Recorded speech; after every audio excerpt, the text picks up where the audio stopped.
Black woman helped a millionaire businessman in the rain, then heard a sound that changed everything. Beginning. The rain had not stopped for 3 days in New Chicago. Acid-laced droplets hissed when they touched metal, making cars corrode faster, eating away at the signs that once glowed with color. Umbrellas were useless, they melted in minutes. Most people stayed inside, waiting for the weather regulators to fix the imbalance in the sky. But Aisha Jackson had no such luxury. Aisha was 34, tall, her skin dark and smooth, her hair tied under a faded scarf that was damp from the drizzle. Her shoes had long ago worn through at the soles, and each step she took on the flooded pavement made her toes sting from the acidic water. She carried an old tarp to shield herself when it got too heavy, but it was full of holes, patched with duct tape. She wasn't homeless, not exactly. She lived in the lower blocks, a neighborhood the government had abandoned when the weather regulators first failed. But she was poor, working odd jobs, sometimes scavenging tech parts, sometimes fixing broken androids for scrap credit. That night, as she was making her way home from a job that had paid almost nothing, she noticed a figure standing in the rain. A man in a soaked business suit, hunched over and clearly lost. At first, she thought he might be drunk. But then she saw the car. It was sleek, black, a hover limousine worth more than every building in the lower blocks combined. Its lights flickered weakly, its anti-grav engine sputtering in the acid rain.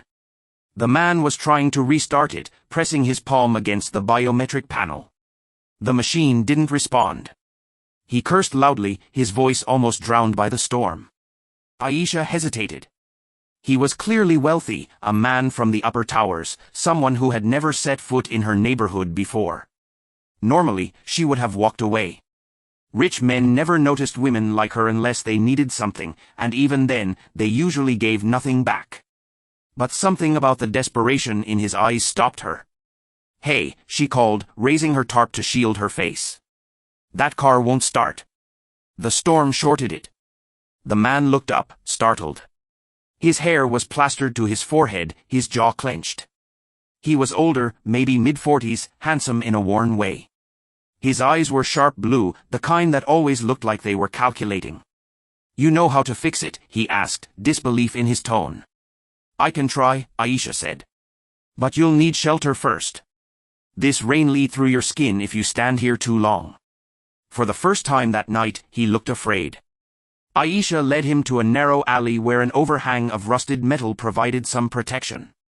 She handed him the tarp and crouched by the limo, pulling a battered toolkit from her satchel. "You really think you can do something?" he asked, almost mocking. Aisha smirked. "You think these limos run themselves? I've rebuilt half the scavenged ones in the blocks. Just because I don't wear a suit doesn't mean I don't know tech." The man fell silent, watching her work. Sparks hissed as she rewired a few corroded panels, bypassing the biometric locks. She knew she wouldn't get the limo flying again, but she could at least keep its core from melting down. Minutes stretched. Then she stood, wiping her wet hands. "It won't fly," she said. "But the core's stable. You'll need a tow. Until then, you're stuck down here." The man stared at her as if she had spoken in another language. "No one has ever," he stopped himself. "Thank you." She nodded and turned to leave. But then, a sound split the air. It was low at first, like the hum of distant machinery. Then it grew sharper, resonating through the rain, vibrating the ground beneath their feet. Aisha froze. The man's face went pale. "What was that?" he whispered. "That," Aisha said slowly, "isn't thunder." Middle. The sound came again, louder this time. A metallic shriek that echoed through the alleys. The rain seemed to shimmer with it, each droplet vibrating unnaturally. Aisha grabbed the man's arm. "We need to move." "No." He resisted. "Wait, what is it? Tell me. You're from the towers." "You don't know," she snapped. "But down here, we've heard it before. We call it the sky terror." The man's lips tightened. "Nonsense. That's a myth." Before Aisha could argue, the sky above them split with a flash. Not lightning, but something mechanical. A massive black shape descended, cloaked in the storm. It was smooth, with glowing lines of red across its surface, like veins. No wings. No engines. Just a hovering silence broken by that terrible hum. The man staggered back. That's impossible. Those things were destroyed years ago. You know what it is? Aisha demanded. His jaw clenched. It's not supposed to exist. That's an overseer drone. Her stomach dropped. The overseers, the ancient machines that had nearly wiped humanity out a century ago. Everyone said they were gone, dismantled after the war.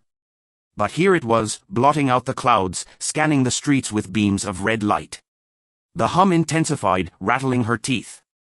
Come on. Aisha dragged him into the shadows just as the beam swept over the alley. Where it touched, the rain sizzled, evaporating instantly. Concrete cracked like glass. The man's breathing was harsh. If that's really an overseer drone, then the towers are already compromised. They were supposed to be under surveillance. Shut up, Aisha hissed. We can't stay here. She pulled him through the maze of alleys, her knowledge of the blocks guiding them past collapsed scaffolding and old drainage tunnels. The drone's hum followed, always behind them, sometimes closer, sometimes distant. At last, they reached an abandoned subway station, its entrance half buried by rubble. Aisha pried open a hatch and shoved the man inside.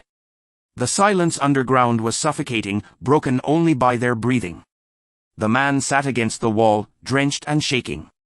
For the first time, he looked vulnerable. My name's Marcus Vale, he said finally. I run Vale Industries. Aisha blinked. Vale Industries was one of the most powerful tech corporations in the towers. They built security drones, medical bots, half the infrastructure of New Chicago. And you're down here why? She asked sharply. He hesitated. A meeting. With certain investors. I was supposed to stay discreet. Aisha snorted. Well, you picked the wrong night. Marcus leaned forward, his eyes burning. That overseer, it wasn't supposed to exist. My company, we've been monitoring anomalies for years. If one survived, then, he trailed off, horror dawning on his face. Then more will follow. Aisha swallowed hard. So this isn't just our problem. It's everyone's. The hum came again, faint but echoing even underground. Marcus stood. We have to get to my office. There's tech there, signal jammers, EMP arrays. We can fight it. We.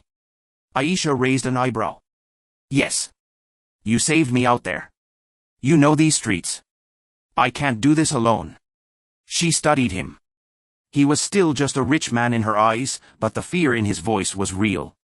And if the overseers were back, then maybe her neighborhood wasn't the only one abandoned. Fine, she said. But if you betray me, I'll leave you to the rain. His lips twitched in something almost like a smile. Deal. Climax. The journey back to the towers was brutal.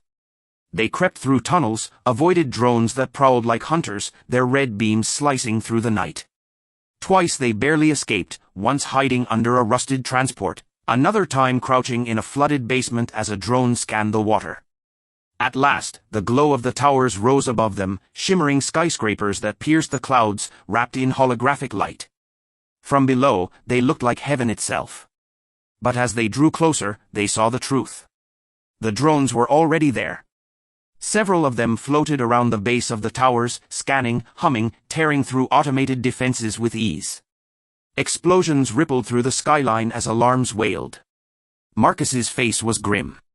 They've breached already? Then how do we get inside? Aisha asked.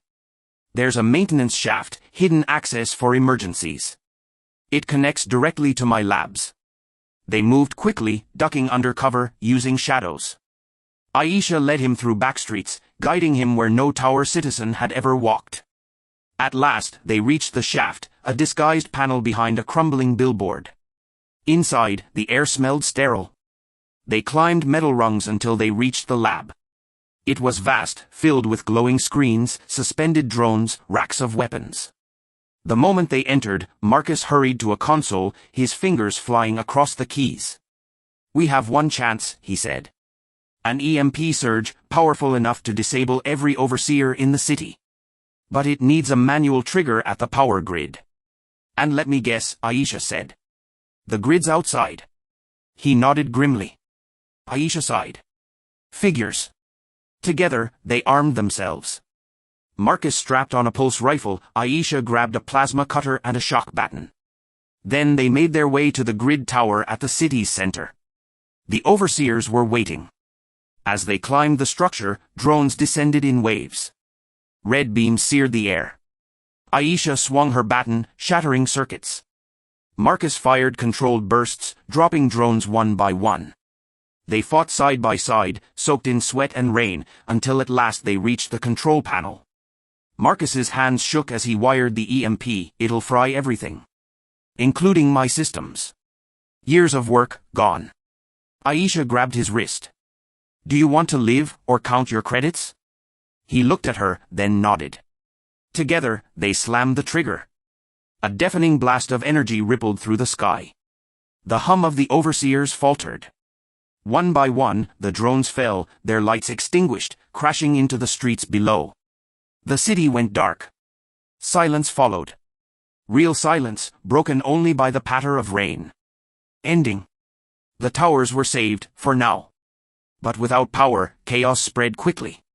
Citizens panicked, systems failed, and the fragile balance of New Chicago collapsed.